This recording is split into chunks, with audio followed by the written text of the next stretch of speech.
Hello everyone and welcome back to the channel. Today we are watching episode 7 of Zom 100, and this episode should be good because we're getting back into Nintendo's or Akira's horror kind of aspect of the show. And I really want to see how he's going to be able to handle his manager with the help of his friends, because before he was alone and all the people around him were kind of underneath this dude's boot at the same time. But um, his friends, they're not indebted to him, or they don't work for him, or they don't have any connection to him. So I want to see them rebel and help Akira get through this. So let's check it out and see what happens, shall we? Oh, look at her. She's so cute. リステロ、無駄なことはするな。勝つためにすべきことだけをしろ。私に切り捨てられ、その負け。So she's used to being under the boot of her authoritative father, so she definitely understands. Ah, man. Toss aside the weak, of course. 俺からのほんのささやかな感謝の気持ちだ。ゾンビとやったら感染するんすかね。Did he? Did he just say what I think he just said? Yeah. They're not trying at all to frame these guys as decent or reasonable human beings to care about, because that's just absolutely ridiculous.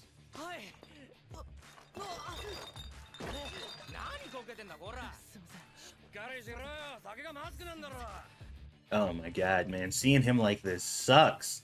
What's tripped out, though, is like this is supposed to be a celebration to welcome him to the team. Yet they got him slaving over there. How is this a celebration of him at all when he doesn't get to enjoy it? And she's just sitting by watching this happen, man.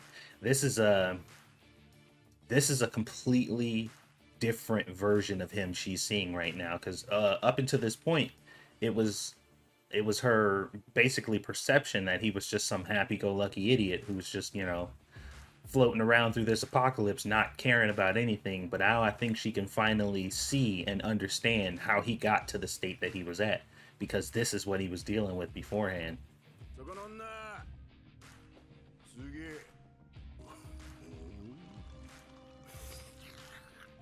And to add insult to injury, he's a fucking pervert too, because of course he is.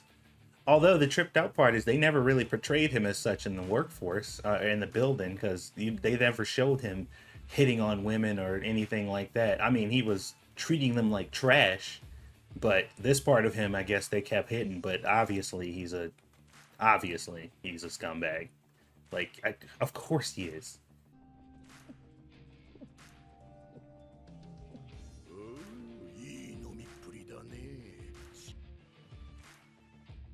Oh no, he didn't. Oh no, the fuck he didn't. Oh, see. Oh, see. Chief. Chief, I'm gonna have to beat your ass, sir. I couldn't let that shit go on. Sorry. I don't give a fuck. I don't care how scared I will fucking beat the fuck out of you with fear in my heart. Like, there's no way.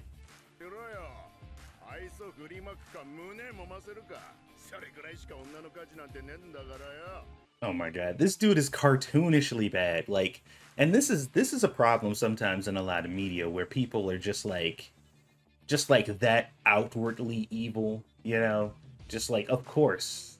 And it's not, there's no subtlety in it. There's no, I mean, and of course there are people like this or whatever, but like this dude is like straight up cartoon villain. He has no care in the world about any of the stuff he's saying or doing. It's totally accepted. It's crazy just how blunt and how outward he is with it. He's reaching levels of cartoon villainy. It's anime, I get it, but like it just comes off as like not believable sometimes.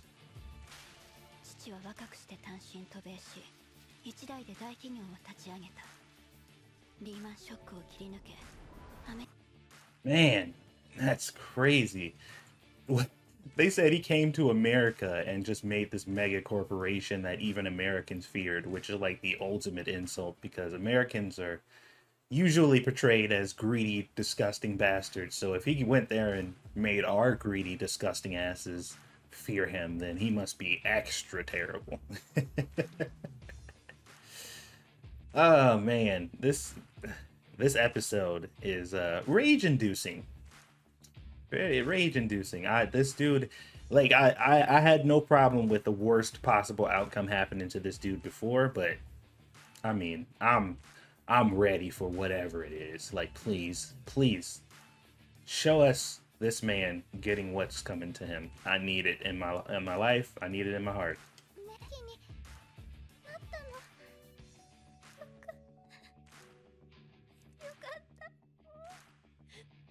Wow, that is supremely adorable. But we all know what's coming. Something terrible is on the horizon because this is going to be the terrible episode where all the bad things happen. So let's strap in for tragedy, guys. Don't be fooled by the cuteness. You know it's not going to last. さっき保健所に連絡して処分させておいた。この家で何 Yep, there it is. Heartless, evil bastard. Like, man, just like flat out pure evil incarnate. No nuance, no kind of, there's no, it's just, I don't know. Like, I've always had an issue with like writing villains this way because it's hard to relate to, because most people that are what most people would consider bad aren't like this. Like, this is like kind of an over the top depiction of just a pure evil bastard. And it's, I don't know, it feels kind of lazy, I guess. But, it is what it is. It gets the point across, and it does help establish very easily how characters ended up where they were. But, and maybe they don't have time to really kind of go through all the motions to give these characters some semblance of humanity. But it's nice to have. That's the mark of a good villain, I believe, in a story. Is if you can see them as still a human being. You know what I mean? Like, you understand, like, everybody got where they got somehow. And I guess his story would be going to America and having to compete with capitalism and going through all that crap turned him into a purely evil bastard, I guess. But I don't know. It just, this is his child. He presumably cares about her, but it is what it is, I guess.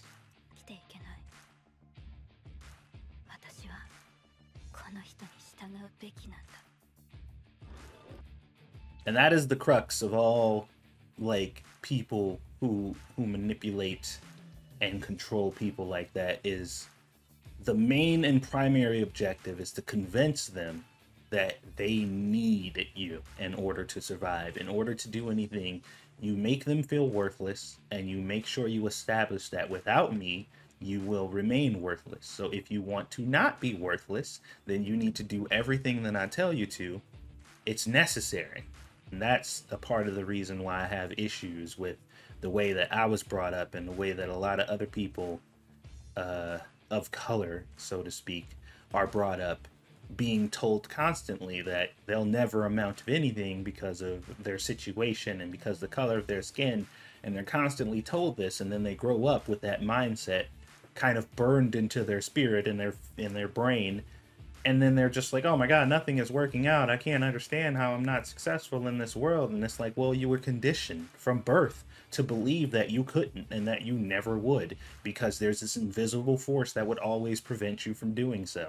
And some people overcome it, and that's great. But a lot of people, myself included, growing up, being a minority or whatever, and having to deal with people who look like you constantly telling you every day that you will never amount to anything because you just can't.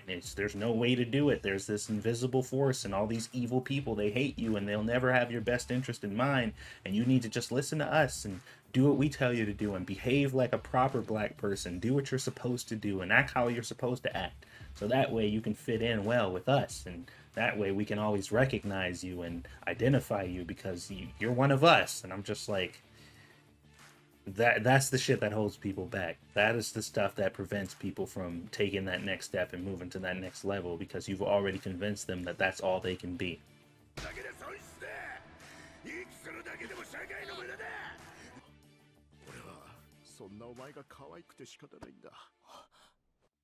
This dude is a master of manipulation. You beat them down, you tear them down, you stomp them and kick them into the corner, and then you give them that little bit of sweetness, that little bit of a little vote of confidence to keep them on your side, because at the end of the day, I'm just doing this because I care about you. That's it. That's it. I'm just doing this. I beat you because I care about you. I manipulate you because I care about you. I tell you you'll never amount to anything and that you can't accomplish anything because I care about you. That's it. And nobody else, nobody in this world will ever care about you like I do. Just remember that. Oh God, this fucking episode. This episode is pissing me the fuck off.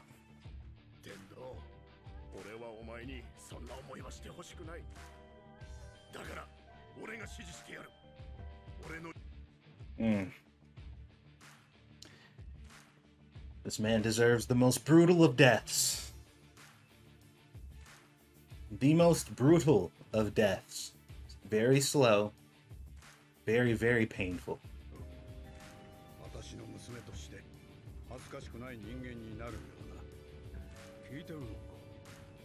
Yes, when your advice to somebody is, as my daughter, don't become an embarrassment, that advice is not for them.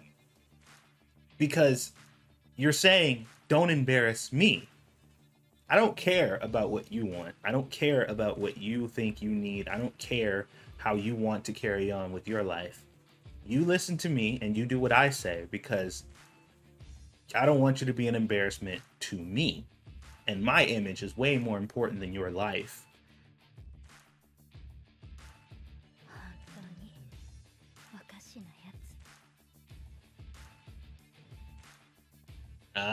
She's adding to the book too. That means you're automatically a part of the group. You're automatically a part of the group. You add to the book, man. That's it.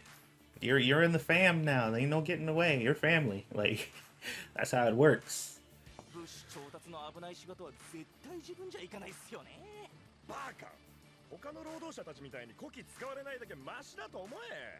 There it is. There it is right there. Just be happy that we don't get treated like they do. Just comply. It doesn't matter if he's not helping. It doesn't matter if he's a scumbag and we know he's a piece of shit. And this is a part of the dynamic. This is why it works so well. You have to you can't treat everybody like trash. You got to have the people you treat like trash, and then you got to have people you treat like slightly better trash, so that way they can keep the people who you treat like trash in check. Because if they fall out of line, they could possibly become one of them.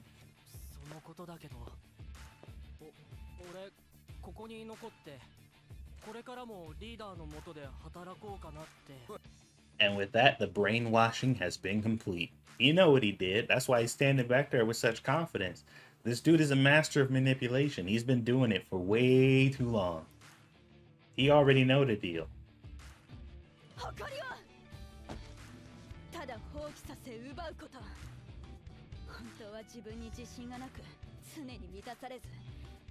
He has no self-esteem and is never satisfied. Oh my God, girl. I want to marry you right now. Oh my God, she fucking said it. He has no self-esteem and he is never satisfied. These people get off on tearing other people down because it's the only way that they can feel valid or feel, it's the only way that they feel validated is what I'm basically trying to say. They don't get any they don't get any kind of joy from their own accomplishments. It is putting their foot down on the necks of other people. That's what gets them off.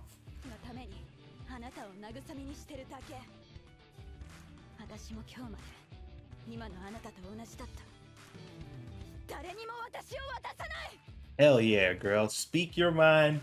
Expose this fucker for exactly what he is. A manipulator and a fucking loser. He's a pathetic piece of shit who literally can't do anything on his own. He can't accomplish anything on his own, but he can manipulate other people to do it, and it's the only way he gets satisfaction, because every time he looks in the mirror, he sees how much of a worthless piece of shit he is, and it makes him angry. So he has to tear down other people to try to bring them down to his level.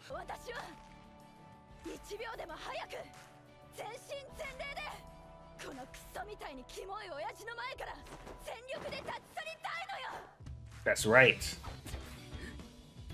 Oh, my boy Kensho, like, yes! Bitch, tell him. Fucking tell him. Now turn around and stomp the fuck out of that motherfucker. I want everybody here to beat the shit out of this dude. Oh my god. I'm sorry, I'm getting a little too hyped about this, but I fucking hate people like this. I hate them. I absolutely, I don't really hate, you know, that's not true. I hate a lot of people. Anyway, continuing.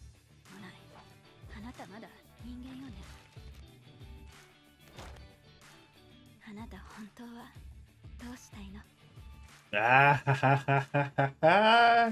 yes. Oh, everybody needs her in their lives.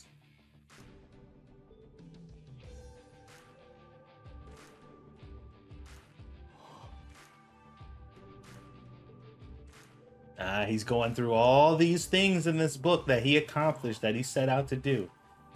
And he didn't need that fucking scumbag's help to do it.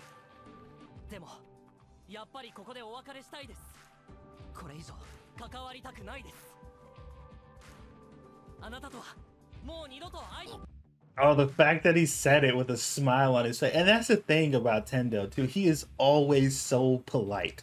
Like, even to people he, you know, he don't like or whatever, like, he always... he always takes the high road, man. He's such a good dude. To a fault, sometimes. To a fault, sometimes, but man... he's just a good dude. And even though this situation calls for him punching that motherfucker in the face, knocking him to the ground, and beating his head with that bat until he's no longer recognizable as a human being... Jesus Christ! He decided to take this route. And you know what? I'm not okay with that, actually. I wish they would fuck him up. I'm just keeping it real.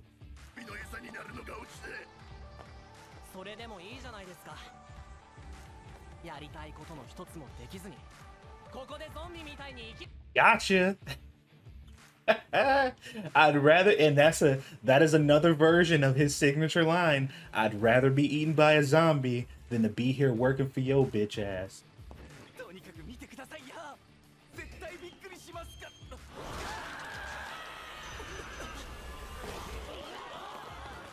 Oh boy. Now look, all these innocent people are about to die. I don't care about all the baseball players and everybody else, but like all these civilians are gonna die now.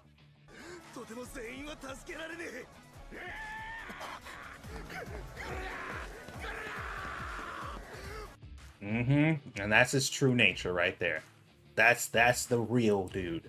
Behind all that fucking bravado and all that exterior that makes you feel like he's just this tough guy or whatever, that's the real dude. This is what he sees every time he looks in the mirror, which why he has to tear other people down in order to get ahead.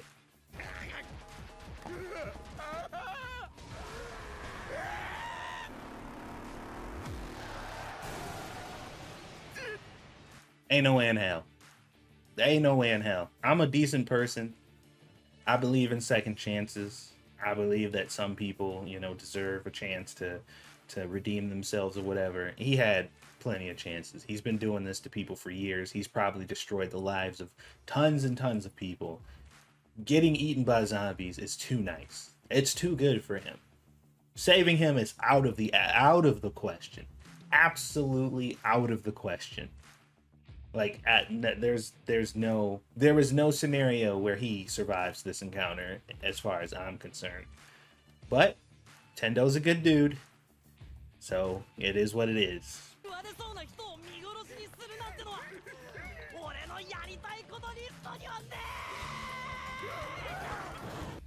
Ah, man, you're too good.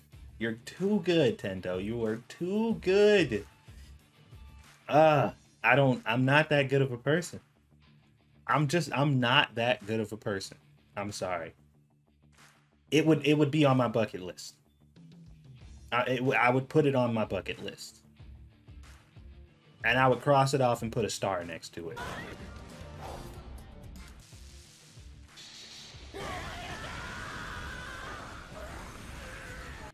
Bro, that idea was insane. There was like a fucking 30% chance of survival there. There was no way that he just anticipated on that working. He almost died for this man. Akira, I like you, man. I do. I do. I like you. But you are a fucking idiot. You are a complete idiot. Because there is no way in hell.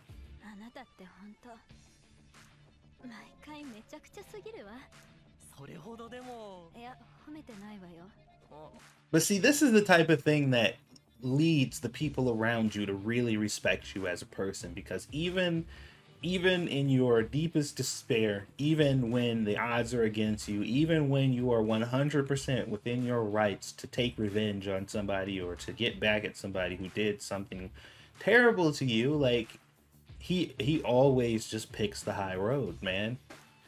And like, you can't help but respect somebody like that. You can't help but want to be there for a person like that. Now, I said clearly, you know, I consider myself a pretty good person, and it would pretty much take a lot for me to, you know, just willfully do something bad to another person. But I have a limit. I am a human being just like everybody else. I have a limit, and what he was doing far exceeds that limit for me. He would have died. He'd have got eaten by zombies, and we would have got away, and that would have been the end of that. Like, and I wouldn't have thought about it. I wouldn't have thought about it at all. It wouldn't have made me feel bad. I wouldn't have had any regrets. So.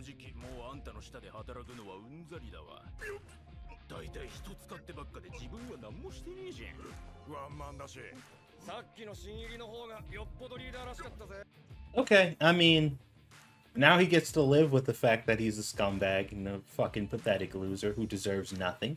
And he gets left with nothing in the middle of a zombie apocalypse. And even though this is not technically killing him, it effectively does the same thing. Now there is a chance he could just go on to find another group to reign over, because cowards like him tend to survive because they use their cowardice to do anything to do just that, survive. But, I mean, I wouldn't risk it. I wouldn't risk it. I would make sure that he was dead before I left.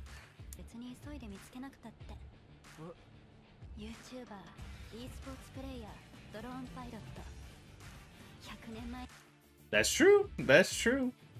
Also, it's the apocalypse. Let's not forget that. It is also the apocalypse. There are zombies everywhere. So I don't think there are many places you can go for an interview nowadays.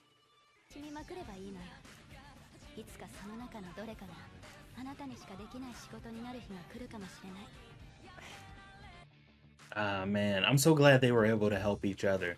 And like I said, for her, she started to realize what was going on too, but she was still trapped in that loop. And even though I'm assuming her father might be dead, or maybe he's gone, she doesn't know what's happened to him or whatever, but like, you could see she was still sticking to that strict almost regimen that he had her on, where she didn't want to buy any snacks. She only did what was necessary for survival and stuff like that. She still had that kind of ingrained in her, but she wasn't able to fully get a picture of it. And this is why perspective is so important. She wasn't able to really see exactly what was happening to her and in what way it was happening until she saw it happening to somebody else. And that's where perspective really comes in, and why people should also try to consider a lot of different perspectives and not lock themselves into these weird echo chambers of whatever it is they either believe in or were taught. Because perspective, man, it's a powerful tool, and it can really give you insight and help you understand, you know, people and yourself better.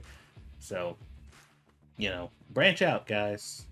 get some friends you wouldn't normally be friends with, have some conversations you wouldn't normally have, and talk to some people who you consider to be the opposition and understand what it is they believe and where they come from, because you never know.